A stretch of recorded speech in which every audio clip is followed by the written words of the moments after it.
Hello दोस्तों, नमस्कार। मैं Shri Vallabh Patidar, LIC financial advisor. आज हम एक बहुत ही इम्पोर्टेंट टॉपिक पर चर्चा करने वाले हैं दोस्तों। उस टॉपिक का नाम है फाइनेंशियल प्लानिंग।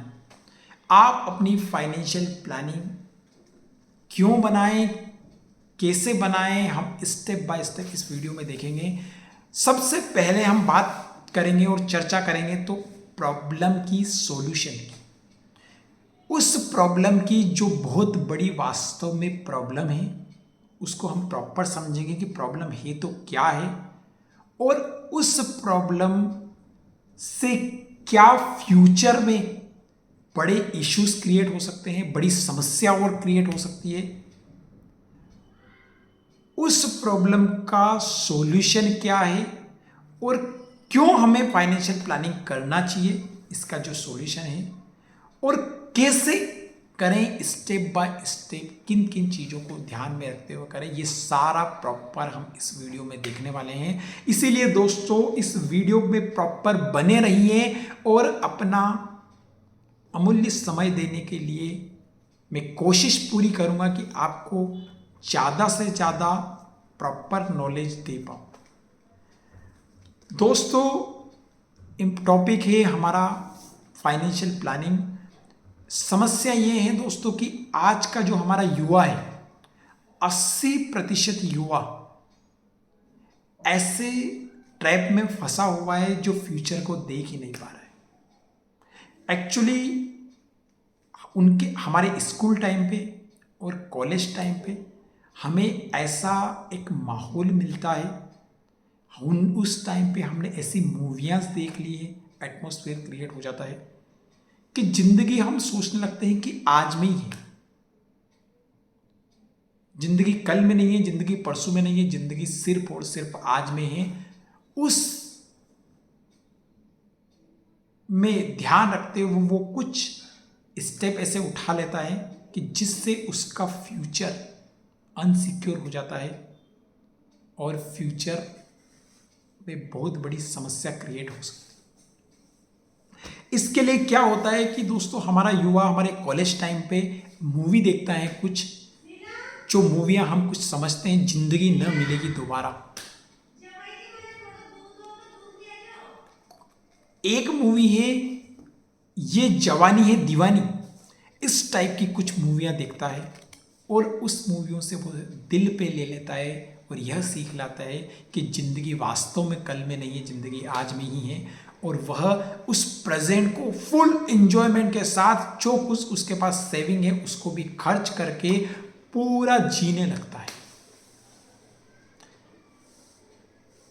इस टाइप से चलता ही है, उसकी जॉब लगती है, सेल्फ एम्प्लॉयड बनते हैं कुछ, और 4 पैसे जो आते हैं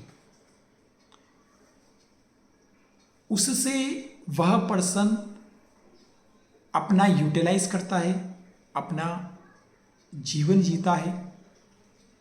और इम्पोर्टेंट बात दोस्तों यह है कि उसकी अक्सर हमारे युवा फर्स्ट सैलरी या सेकंड सैलरी पर ही एक आस बना के रखते हैं कि मेरी पहली सैलरी में आईफोन लेकर आऊंगा और टॉप का लेटेस्ट फोन लेकर आऊंगा। एक एग्जाम्पल ले लेते हैं, ऑन एन एवरेज की 50,000 रुपये सैलरी है, 6 लाख रुपए का पैकेज मिला हुआ है, वह 1.5 से 2 लाख रुपए का आईफोन लेकर आ जाता है फर्स्ट सैलरी पर। इस टाइप से जीता ही है कि थोड़े ही दिन बाद, चंद दिनों बाद उसको एक बाइक की नीड होती है। और वह बाइक की नीड इसलिए होती है क्योंकि दोस्तों के साथ कहीं जाने में या कंपनी अपनी जॉब पर जाने पर उसको टशन लगना चाहिए, वह खुद की बाइक से जाना चाहता है और बाइक भी लग्जरी लेना चाहता है। ऐसा दिमाग में आता ही है कि वह 2 से 3 महीने बाद एक 1.5 से 2 लाख की एक वेल बाइक ले लेता है लेटेस्ट। कुछ दिन महज बीतते ही ठीक से नहीं है कि उसको वहां पे क्यूरियोसिटी, उत्सुकता आ जाती है कि यार एक गर्लफ्रेंड भी होना, यही तो उम्र है। उस वह लड़की उसे पसंद आ जाती है जो कि लग्जरी लाइफ में रहना पसंद करती है।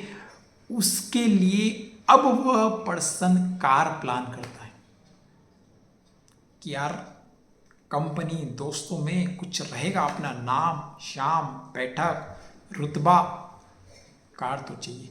सारे मिल भी जाएंगे, दोस्तों जरूर मिलेंगे, क्योंकि इस टाइप से ट्रैप फंसा हुआ है लोन का।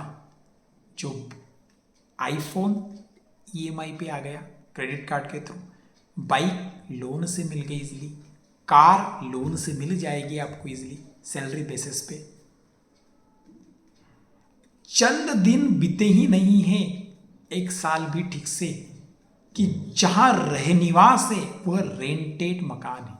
वहां पर लेट नाइट आने पर मकान मालिक इशू करता है, मना करता है, आने जाने पे पाबंदी लगाता है, और दूसरों के मकान, खुद की आज़ादी नहीं, यह महज दिन में ख्याल आते ही दोस्तों के साथ प्रॉपर टाइमिंग नहीं दे पाना, इसीलिए वह अपना खुद का फ्लैट प्लान कर लेता है, क्योंकि उसके बजट में फ्लैट ही मिल सकता है 15 लाख 16 लाख 20 लाख, और उसके लिए वह लोन प्लान करता है। और इन सब प्रोडक्ट्स में हम लोन की ईएमआई को देखें तो जितनी सैलरी है ना, उससे कभी कभी आंकड़ा ऊपर हो जाता है।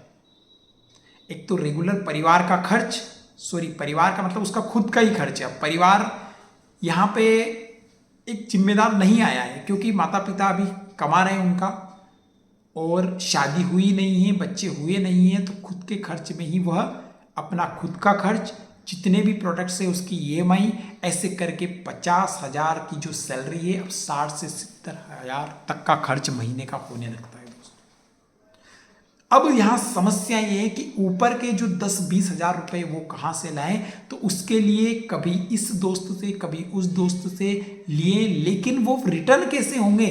तो उसके बाद जब दोस्तों का पिटारा बंद हो जाता है तो वह प्लान करता है, एक क्रेडिट कार्ड तो था जिससे मोबाइल ले लिया था, अब वो दूसरा क्रेडिट कार्ड लेता है, दूसरे क्रेडिट कार्ड से पहले का बिल भरता है, तीसरा ले लेता है, तीसरे से दूसरे का भरता है। ऐसे करते करते मैंने बहुत भाइयों के 10-10 20-20 क्रेडिट कार्ड देखे। कोई बैंक नहीं छूटती है कि जिस बैंक में क्रेडिट कार्ड, और क्रेडिट कार्ड बहुत इजीली मिल जाता है, क्योंकि वो उस ट्रैप में फंसाते हैं 45 दिन का फ्री चार्ज करके, कि भविष्य में एक मोटी रकम इंटरेस्ट के नाम पे आपसे ले सके, और आप चुकाते भी जरूर चुकाएंगे। इस ट्राइप से ओवरऑल हो यह रहा है दोस्तों कि इन 5 साल की जिंदगी ऐसे चलती रहती है, और हम उस टाइप के ट्रैप में फंस जाते हैं, जिससे इस 5 साल की जिंदगी से 40 साल की जिंदगी हमने बर्बाद कर ली। नामुमकिन तो कुछ भी नहीं है दोस्तों, इससे निकला जा सकता है, लेकिन बहुत बहुत बहुत ही मुश्किल रहेगा, जो कि बहुत सारे युवा तो निकल ही नहीं पाते। यदि समय पे किसी को फाइनेंस नॉलेज मिल जाए, फाइनेंशियली एजुकेशन मिल जाए, या फिर वो खुद ही अचीव कर ले, उसको सोचने पर मजबूर आ जाए और बहुत टफ रहेगा, तो वो निकल सकता है, लेकिन कुछ तो अपना निकल भी नहीं पाएंगे पूरी लाइफ टाइम। दोस्तों यहाँ हमारा जो युवा सोच रहा था, हमारा युवा जो सोच रहा है कि ज़िंदगी कल में नहीं है, ज़िंदगी आज में ही है, मैं आपको बता दूं कि सिचुएशन दोनों हो सकती है।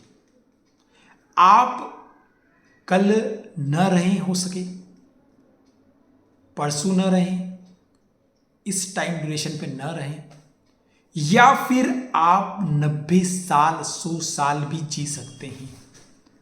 दोनों सिचुएशन हो सकती है दोस्तों। हमें दोनों को ध्यान में रखते हुए आगे बढ़ना पड़ेगा और आगे चलना पड़ेगा। यदि, और दोनों के सॉल्यूशन है, यदि हम नहीं हैं कल, तो हमारा परिवार हमारे ऊपर, हमारी अर्निंग पे जो आस लगाया हुआ है, हमारी मेहनत की कमाई से जो परिवार खर्च कर चलेगा, उसकी व्यवस्था करके चले दोस्तों। इसका सॉल्यूशन है लाइफ इंश्योरेंस। आपकी कमाई का 20 कम से कम 20 गुना आप लाइफ इंश्योरेंस लेके रख लेते हैं तो आप लाइफ टाइम आपके परिवार का खर्च और लाइफ स्टाइल सेम बरकरार रहेगी, वो लॉस नहीं होगा। अब बात करते हैं कि मान लीजिए हमें कुछ नहीं होता है और हमने बकायदा 60 साल काम करके 90 साल तक की जिंदगी बिताएंगे, तो इस सफर को कैसे जिए? इस सफर को जीने के लिए आपको दिन पे दिन फ्यूचर गोल और जिम्मेदारियां आना तय। इन फ्यूचर गोल और इन जिम्मेदारियों की प्रॉपर प्लानिंग बनाकर रखना, यह आपका एक तो धर्म रहेगा और साथ ही 60 साल से जो 90 साल तक का लाइफ जिएंगे ना, उस लाइफ को जीने के लिए जो पैसों का स्टोर है वो भी रखना पड़ेगा, क्योंकि वो जिंदगी हो सकती है। इस टाइप से हमें हर पॉइंट को ध्यान में रखते हुए जीना पड़ेगा। आपको मैं एक बात बता दूं, हेल्थ से रिलेटेड है कि हमें हेल्थ कॉन्शियस बनना चाहिए, हमारी हेल्थ को ध्यान में रखना चाहिए। क्यों? क्योंकि यदि आपकी ज़िंदगी, हमारे ज़्यादातर युवा और वर्ग बोलते हैं कि 60 साल हम थोड़ी देख पाएंगे, सब जा रहे हैं 60 साल पे तो हम चले जाएंगे। लेकिन मैं बता दूं दोस्तों कि आपकी ज़िंदगी भगवान ने यदि 90 साल लिखी है तो आप 90 साल जी कर जाओगे। सिर्फ अंतर ये हो जाता है कि आप हेल्थ सबकॉन्शियस माइंड रहे, आप अपने आप की प्रॉपर लाइफ में अपनी हेल्थ पे ध्यान दिया, तो वो 60 से जो 90 का जो दशक है आप चलते चलते बिताओगे। और यदि आपने उसमें लेतलाली की है, आपने उसको फोकस नहीं किया है, तो आप वो जिंदगी व्हील चेयर या फिर बेड रेस्ट पर बिताओगे दोस्तों। इस टाइप से आपका दूर रहेगा। इसीलिए हमारे हाथ में जो गीता में भगवान श्री कृष्ण ने बहुत बार बोला है, अच्छे से अच्छे बोला है कि हमारे हाथ में सिर्फ और सिर्फ है कर्म, फल हमारे हाथ में नहीं है। तो हम चाहते हैं हम करें कि अपना कर्म अच्छे से कर दें, कर्म अच्छे से करते जाएं, अच्छी अच्छी हैबिट हमारे अंदर डालें और उसको कंप्लीट करके जाएं, फल जरूर हमें अच्छा मिलेगा दोस्तों। इस टाइप से हमारी सारी एक्टिविटीज है। ये जो मूवी देखी थी हमने, तो जिंदगी ना मिलेगी दोबारा, ये जवानी है दीवानी, इस टाइप की जो मूवियाँ हैं दोस्तों, इनको सिर्फ और सिर्फ इंटरटेनमेंट के तौर पर देखिए। मैं मना नहीं कर रहा हूँ कि ना देखें, इंटरटेनमेंट के तौर पे देखें। उनको देखकर अपने दिमाग में, अपनी लाइफ में न उतारे, उनको वहीं देख के वहीं एंजॉय करके भूल कर आ जाए।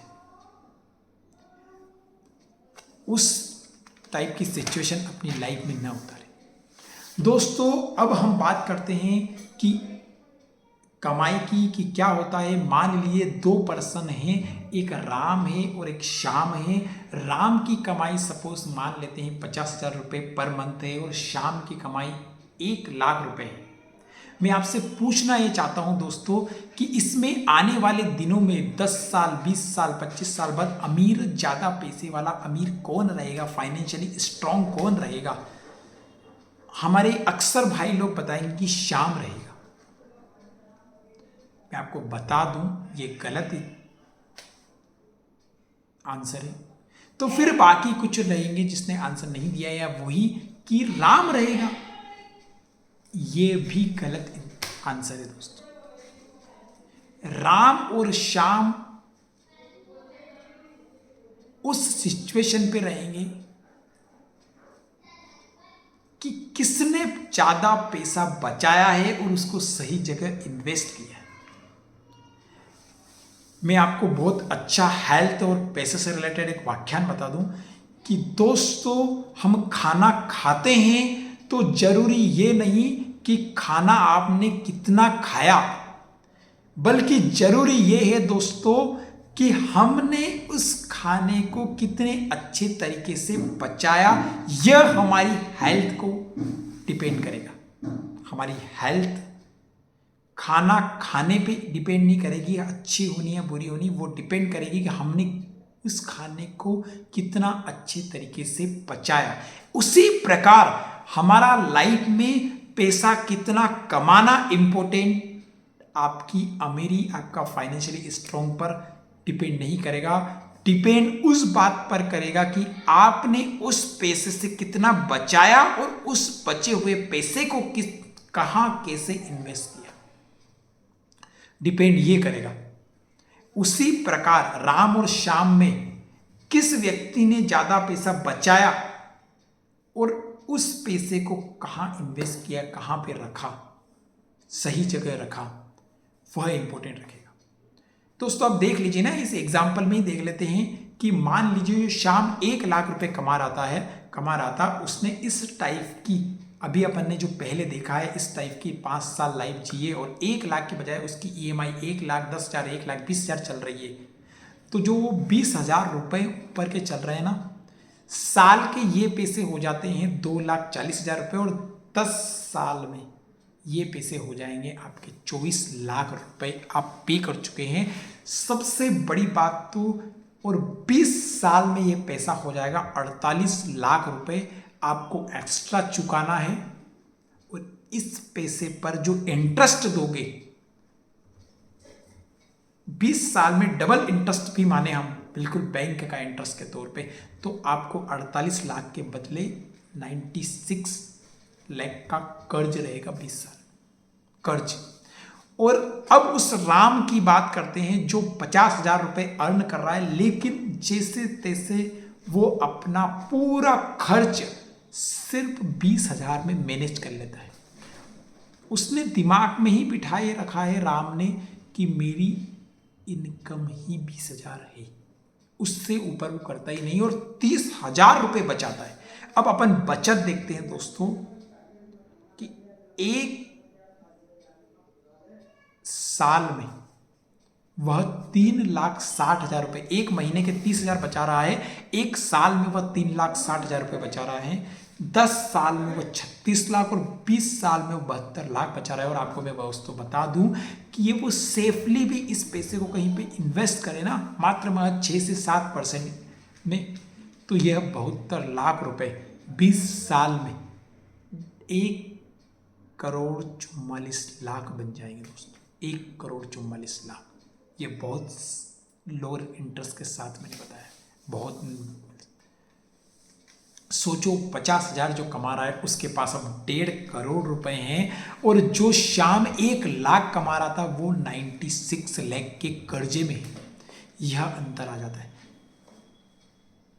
इस अंतर को डिस्क्राइब जो करते हैं ना, वो किया जाता है कंपाउंडिंग इंटरेस्ट से।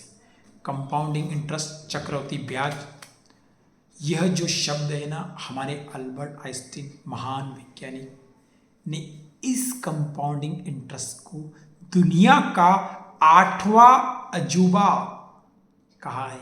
7 तो अजूबे हैं ही, 8वां अजूबा कहा है उन्होंने। यह बहुत बड़ा अजूबा है, वास्तव में अजूबा है। कंपाउंडिंग को समझे, मैं एक छोटे से एग्जाम्पल से आपको बताना चाहता हूँ। मान लीजिए आपको 2 व्यक्ति मिलते हैं और एक व्यक्ति बोलता है कि आप 1 लाख रुपए हमसे हर सप्ताह ले लीजिए 1 महीने तक, और दूसरा व्यक्ति बोलता है कि आप 1 रुपया, सिर्फ 1 रुपया हमसे हर दिन ले लीजिए 1 महीने तक। 1 लाख रुपया 1 सप्ताह मिलेगा, और उस पे कंपाउंडिंग बोल रहा है कि अगले सप्ताह 2 लाख मिलेंगे, उसके अगले सप्ताह 4 लाख मिलेंगे, और उसके अगले सप्ताह 8 लाख मिलेंगे। और यहाँ 1 रुपया मिलेगा, नेक्स्ट डे 2 रुपये मिलेगा, 1 महीने तक ऐसे डबल डबल डबल डबल मिलता जाएगा। होता क्या है पता है दोस्तों, यह जो राम है उसने 1 लाख रुपए 1 सप्ताह के लिए, अगले सप्ताह 2 लाख, फिर 4 लाख और फिर 8 लाख, टोटल जो पैसा इकट्ठा होता है ना, वह 15 लाख रुपए होता है। और यहाँ 1 रुपया, 2 रुपया, 4 रुपया, 8 रुपया, 16, 32, 64, 128, इस टाइप से जो 30वां दिन जाएगा ना, 30वें दिन में 53 करोड़ रुपए उसको मिलेंगे। यहाँ 15 लाख और यहाँ 53 करोड़। और यदि 30 का 31वां दिन हो जाए तो 100 करोड़ पे गाड़ी पहुंच जाएगी। यह होती है दोस्तों कंपाउंडिंग इंटरेस्ट। आपने जहां इन्वेस्ट किया है उस पर जो इंटरेस्ट मिलेगा, उस इंटरेस्ट पर भी इंटरेस्ट मिले, मूल पर तो मिले, इंटरेस्ट पर भी इंटरेस्ट मिले, इस प्रोसेस को कंपाउंडिंग बोलती है, जो कि समय के साथ बहुत ही लंबा बढ़ता है। लॉन्ग टर्म के लिए इसीलिए बोला जाता है कि इन्वेस्ट करें, लॉन्ग टर्म पे इन्वेस्ट करना बहुत ही बेनिफिट्स है, क्योंकि वहां पे कंपाउंडिंग लग जाती है।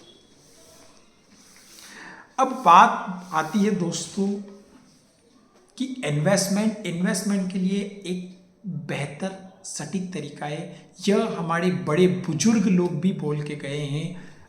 किसी ने सुना है, किसी ने नहीं सुना है, तो मैं आज बता दूं कि आपके पास जो 100 रुपए है, 100 रुपए, उसके 20-20 के 5 चेंज करवा ले। आप कहीं जा रहे हैं तो हमारे बड़े बुजुर्ग बोलते हैं कि 20-20 के चेंज करवा ले, और अपने 20-20 रुपए अलग अलग जगह अपने रख दे। जैसे 2 जेब हमारे रहते हैं सामने पैंट में, एक जेब ऊपर रहता है, यहाँ पे रख ले। टोटल कितने 20-20 के रख लिए हमने? 3 रख लिए, 2 सामने और एक यहाँ पे। एक जेब पीछे होता है हमारा, वहां पे रख ले। और जो एक 20 का नोट और रखा, बताइए दोस्तों कमेंट में कि कहाँ रखना है। वह जो रहेगा उसके लिए आप भले ही 5 रुपये 10 रुपये पेंट सिलवाने पर एक्स्ट्रा दे, चोर जेब की, और उस चोर जेब में 20 रुपये रखें। क्यों रखा जा रहा है दोस्तों? इसलिए रखा जा रहा है ताकि आपके साथ यदि कोई अनहोनी हो जाए, आप जहां जा रहे हैं चोरी हो जाए, या फिर आप ही मोबाइल, पेन, रुमाल कुछ निकालते समय किसी जेब से निकल जाए, तो आपका 100 का नोट सीधा सर पूरा लॉस ना होते हुए आपका 1 नोट जाए या 2 नोट जाए या 3 नोट जाए, फिर भी आपके पास 2 नोट और बचेंगे, मतलब 40 रुपए। और आपकी चोर जेब पे सेफ्टी चांसेस बहुत ज़्यादा है। इसी प्रकार आप अपनी लाइफ में अपना जो पैसा है उसको अलग अलग जगह इन्वेस्ट करें। सारा पैसा रिस्की में न डालें और सारा पैसा सेफ जोन में न डालें, अलग अलग जगह रखकर, ताकि एक एवरेज बन जाता है। इस टाइप से इन्वेस्टिंग होनी चाहिए। दोस्तों हमने बहुत अच्छे से देखा है कि सेविंग करना बहुत ज़रूरी है, और सेविंग को सही जगह इन्वेस्ट करना बहुत ज़रूरी है हमारे फ्यूचर के लिए, क्योंकि दिन पे दिन हमारे फ्यूचर के गोल बढ़ते हैं।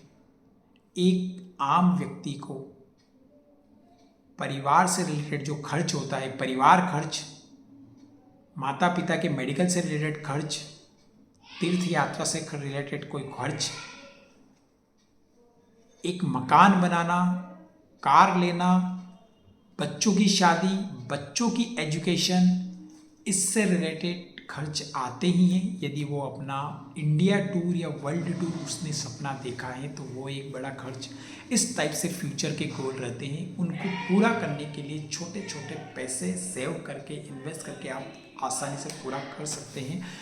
इन सब को तो हमें करना ही है। अब ज़बरदस्त हमारी जो अर्निंग रहती है उसको मैं percentage wise upon step by step देखते हैं कि फाइनेंस क्या बोलता है, फाइनेंशियल प्लानिंग क्या बोलता है। और आपको वो दोस्तों मैं बता दूं कि ये फाइनेंशियल प्लानिंग में इस टाइप से आपने इन्वेस्ट किया तो दावे के साथ आप कभी भी गरीब नहीं बनेंगे, फाइनेंशियल लॉस आपको नहीं होगा, और आपकी लाइफ बहुत ही फाइनेंशियली फ्री आप बिता पाएंगे। सबसे पहले नंबर पे जो आता है फाइनेंशियली में ध्यान देना है कि आप आपकी कमाई का 5%, आपकी जो सालाना कमाई है उसका 5% पैसा आपके हेल्थ इंश्योरेंस में डालें। दोस्तों फिर मैं रिपीट करना चाहता हूं कि आपके हेल्थ इंश्योरेंस में डालें। क्यों जरूरी है? क्योंकि हेल्थ से रिलेटेड इशू, अनहोनी कभी भी हो सकती है, कभी भी ये लॉस आ सकता है। वह लॉस हमारी सेविंग पे पूरा पत्थर आकर न गिरे, इसलिए बचने के लिए हम उसको एक कवच ले लेते हैं हेल्थ इंश्योरेंस के तौर पर। आपका 5% पैसा अपने हेल्थ इंश्योरेंस पे नाम पे रखें। उससे रिलेटेड जो भी इशू आएंगे, सपोज परिवार में किसी का एक्सीडेंट हो जाना, अचानक कोई बीमारी प्रकट हो जानी, बड़ी कैंसर, फॉल से रिलेटेड कोई भी अचानक मेडिकल से रिलेटेड कोई भी इशू क्रिएट हो जाना, छोटे से छोटा लेके बड़ा से बड़ा, वह सारा fund health insurance company bear कर लेगी। आपको जेब से वो बड़ा फंड देना नहीं पड़ेगा दोस्तों, महज चंद प्रीमियम अदा करनी रहेगी। इसीलिए हेल्थ इंश्योरेंस बहुत जरूरी है आपके फ्यूचर की प्लानिंग की। सेकंड नंबर पे आता है दोस्तों कि आप आपकी कमाई का, सालाना कमाई का 3% पैसा अपने लाइफ इंश्योरेंस में डालें। आप आइडियली कम से कम आप जितना पैसा कमा रहे हैं उसका 20 गुना कम से कम पैसा अपने लाइफ इंश्योरेंस में डालें। होगा ये दोस्तों कि कभी भी आप अनहोनी होने पर, आपके अचानक जाने पर इतना पैसा मिल जाएगा कि आपका न होने पर भी वो पैसा आता रहेगा, लाइफ टाइम तक प्रॉपर आता रहेगा। एक एग्जाम्पल हम देख लेते हैं। यदि कोई व्यक्ति 50,000 रुपये अर्न कर रहा है, इसी को कोई व्यक्ति 1,00,000 रुपये महीने का अर्न करना है, तो वो उसको वहां कैलकुलेशन कर सकता है। 1,00,000 रुपये अर्न कर रहा है, इसका मतलब है कि वह व्यक्ति 2 करोड़ का इंश्योरेंस लेने के कम से कम पात्र है। उसने 2 करोड़ का इंश्योरेंस ले लिया। उस व्यक्ति के टाइम से पहले चले जाने पर कंपनी उस व्यक्ति के नॉमिनी को 2 करोड़ रुपए देगी। अब 2 करोड़ रुपए नॉमिनी क्या करें? उसकी एफडी भी करवा दे बैंक में। 7% इंटरेस्ट अभी मिल रहा है, यदि वह 6% इंटरेस्ट भी मिले तो 2 करोड़ रुपए का 6% के हिसाब से महीने का 1,00,000 रुपए ब्याज आता है दोस्तों, साल के 12 लाख रुपए। मतलब जो पर्सन आपका कमा रहा था उसकी कमाई जिसे बंद ही नहीं हुई, 1-1 लाख रुपए आ रहे हैं। 2 लॉस जो होते हैं, इमोशनल लॉस और फाइनेंस लॉस। फाइनेंस लॉस तो हुआ ही नहीं है इंश्योरेंस लेने के बाद, इमोशनल लॉस जरूर हुआ है, तो इसका समय के साथ ये घाव भरेगा दोस्तों। तो इस टाइप से हमारा हेल्थ इंश्योरेंस और लाइफ इंश्योरेंस बहुत ही इंपॉर्टेंट और मस्त है दोस्तों। इसके बाद बारी आती है कि आपकी कमाई का 10% पैसा आप फ्यूचर के जो अपने गोल समझे थे, एक परिवार, एक व्यक्ति को कितनी जिम्मेदारी रहती है, 10% पैसा उसमें डालें। फ्यूचर के गोल के प्लान करने के लिए 10% पैसा हर महीने, साल दर साल डलता रहेगा। उस पे इंटरेस्ट और कंपाउंड लग के ये पैसा बहुत बड़ा लमसम फंड क्रिएट कर लेगा आने वाले 10, 15, 20 सालों में। उस फंड की हेल्प से हम अपने जो सपने हैं वो सारे पूरे कर पाएंगे। अब वहाँ बारी आती है एक यंग जो 5 साल में, 3 साल में स्टार्टिंग की जॉब में जो सपने देख रहा था, बाइक, कार, घर, मोबाइल, सारी लग्जरी लाइफ जी रहा था। जरूर जिएगा, मैं मना नहीं कर रहा हूँ, जरूर जिएगा। सोचो दोस्तों, हमने एग्जाम्पल देखा था, एक 50,000 कमा रहा है और 1,00,000 कमा रहा है। एक उसमें 50,000 वाले के पास 1.5 करोड़ रुपए सेव थे 20 सालों में। हम यदि 10 साल की महज कैलकुलेशन भी यदि करते हैं और आपके पास 50 लाख रुपए भी यदि रहते हैं, 50 लाख रुपए, उस 50 लाख को आप सही जगह इन्वेस्ट करके एफडी वाला भी रिटर्न में प्लान करो तो 25,000 रुपये पर मंथ आपको आता रहेगा। उस 25,000 से आप सारे सपने, आपकी जो कमाई है वो है, और इस 25,000 से आप सारी लग्जरी लाइफ जी सकते हैं। इस टाइप से सारी चीजें होगी, पर थोड़ा सा पेशेंस, धैर्य और मेहनत अभी करनी पड़ेगी दोस्तों। फाइनेंस यह भी बोलता है कि अपनी कमाई का 5% पैसा अपने इमरजेंसी फंड के लिए रखें, ताकि लाइफ का हमने कर लिया है, लाइफ इंश्योरेंस, हेल्थ का कर लिया, उसके अलावा भी कुछ इमरजेंसी इशू क्रिएट हो सकते हैं। जैसे हमारा मकान है, वहाँ पे अचानक कोई मेंटेनेंस का इशू आ जाना, या फिर इसके अलावा भी कोई इश्यूज क्रिएट हो जाना, उसके लिए ऐसा फंड यदि हमारे पास रखा रहेगा, हमारी कमाई का 5% पैसा आप स्टोर करते हुए रखा रहेगा, 2 लाख, 5 लाख, 10 लाख, 20 लाख, तो वह फंड की हेल्प से हम इजीली इमरजेंसी क्रिएट कर पाए, इमरजेंसी का सॉल्यूशन क्रिएट कर पाए। दोस्तों, इस टाइप से हमें हमारी कमाई का पैसा इन्वेस्ट करना है। अब इम्पोर्टेंट बात यह है कि हमें हमारी कमाई का ओनली 2% दान, पुण्य, चैरिटी, अच्छे कामों में भी यूज़ करना चाहिए। और मैं यहाँ तक पर्सनल मानता हूँ कि दान पुण्य आप करें तो सुपात्र को करें, कुपात्र को नहीं। जैसे आप किसी अमीर को कुछ ऑलरेडी कुछ सपोर्ट कर रहे हो, गिफ्ट दे रहे हो, तो उसको इतनी वैल्यू नहीं रहेगी जितना कि किसी गरीब को, किसी पात्र व्यक्ति को उस प्रोडक्ट दोगे। आप इसमें कुछ भी अपने अकॉर्डिंग कर सकते हैं, इसके लिए मैं बताना पर्सनली उचित नहीं समझता हूँ। आपको जो उचित लगता है, जैसा आपका धर्म है, मजहब है, जैसा आपको लगता है वहाँ पे करें ये चैरिटी। आपको लगता है किसी पर्सन को एजुकेटेड करने में हेल्प करें, किसी पर्सन को कुछ फाइनेंशियली हेल्प करें, अलग अलग स्टेप में आपको जहाँ जो लगता है वो आप आपके अकॉर्डिंग कर सकते हैं। पर 2% कम से कम चैरिटी करना चाहिए। ज़्यादा तो कोई आपकी श्रद्धा, इच्छा, बाकी कम से कम हमें 2% करना चाहिए, 2% करना चाहिए। क्यों? क्योंकि कहीं ना कहीं हमारे सभी धर्म शास्त्र और सभी अच्छे लोग जो बोल के गए हैं कि यह जो चैरिटी हुई है पुण्य है, और पुण्य हमें ये जो कर्म हुआ है उसका फल अगले जन्म में भगवान देता है, या एक अच्छाई, एक ओरा, एक पॉजिटिविटी क्रिएट होती है। तो इन सब बातों को ध्यान में रखते हुए जरूर दोस्तों ये करना चाहिए।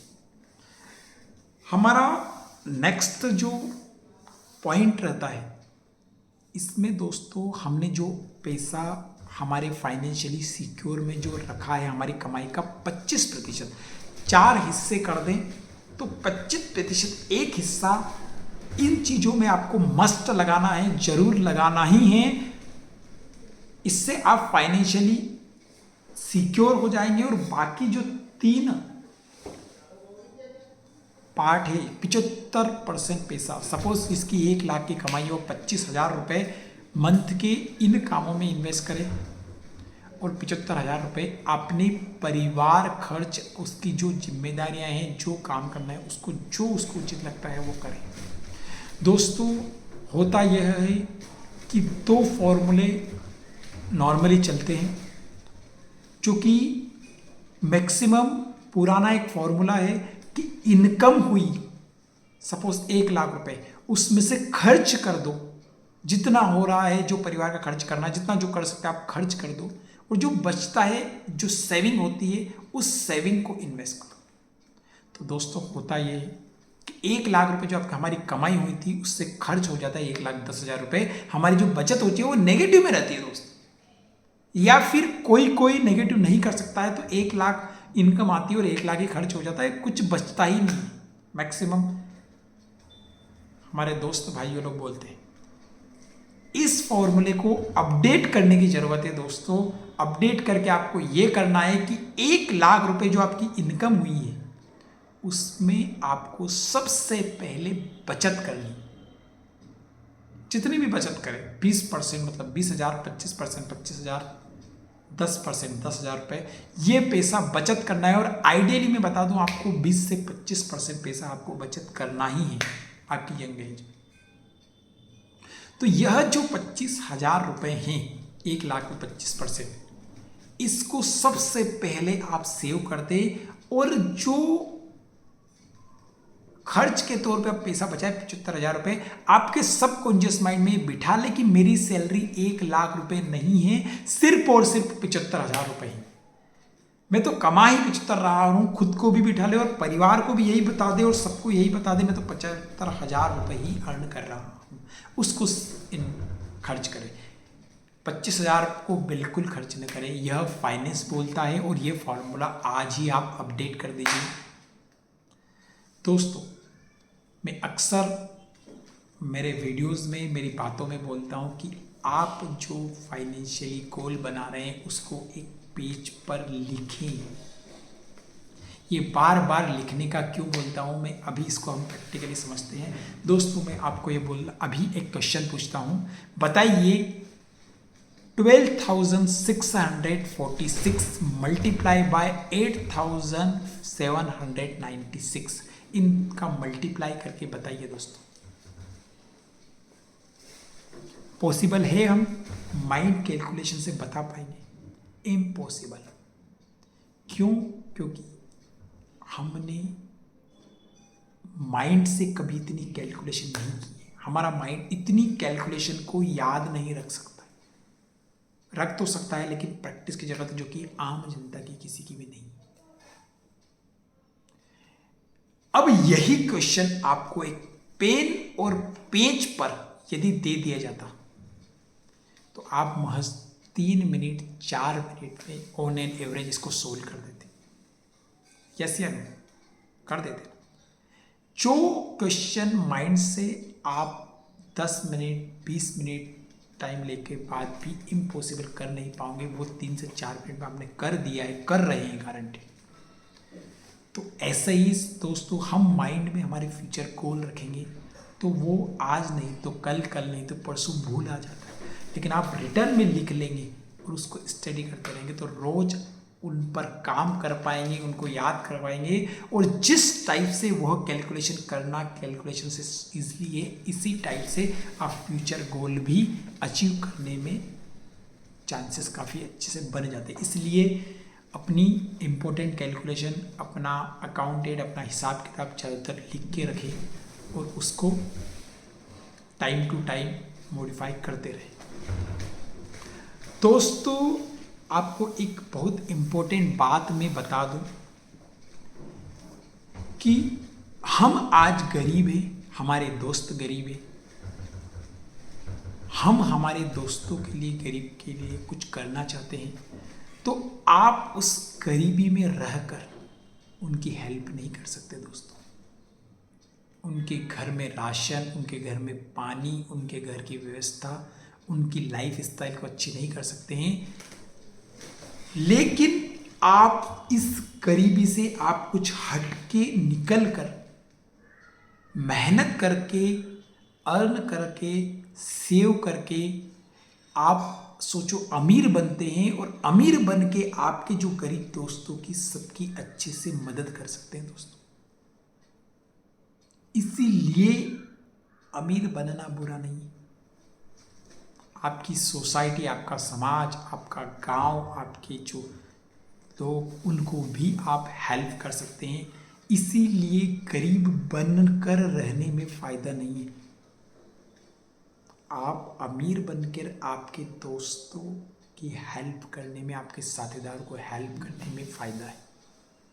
इसीलिए फाइनेंस को ज़रूर समझिए। आपने मेरा प्रॉपर पूरा वीडियोस देखने के लिए बहुत बहुत धन्यवाद, आभार। मैंने कोशिश काफ़ी की है और मैं आगे भी कोशिश करता रहूँगा कि मेरा वैल्यूएबल नॉलेज आपको शेयर कर पाऊँ। यदि आपको उनमें कोई भी कुछ त्रुटि या कमी इस टाइप से कुछ लगता है तो आप ज़रूर मेरे कमेंट बॉक्स में आप मुझे सजेस्ट कर सकते हैं। मैं ज़रूर उस पर स्टडी करूँगा, समझूँगा, और आपको यदि कोई वैल्यूएबल पॉइंट लगा है तो ज़रूर उसको आज ही फॉलो करें और आज ही अपना फाइनेंशियल प्लानिंग बनाएं। यदि हमारी कोई हेल्प लगती है तो ज़रूर आप हमसे अपॉइंटमेंट लें, हमसे मिलिए, हमसे संपर्क करिए, हमें बताइए। हम आपका पूरा फाइनेंशियली पोर्टफोलियो बना के देंगे, बिल्कुल फ्री ऑफ कॉस्ट। इसके लिए कोई चार्जेस नहीं लिया जाएगा। आपका फाइनेंशियली पोर्टफोलियो 1 बाय 1, आपका कितना हेल्थ इंश्योरेंस लेना चाहिए, कितना लाइफ इंश्योरेंस लेना चाहिए, किस में इन्वेस्ट करना चाहिए, कहाँ इन्वेस्ट करना चाहिए, आपके फ्यूचर के गोल क्या है, सारे स्टेप बाय स्टेप हम डिस्कस करेंगे आपस में, और अपना फाइनेंशियली पोर्टफोलियो प्रॉपर डिज़ाइन करेंगे। कीजिए। ओके, थैंक यू दोस्तों।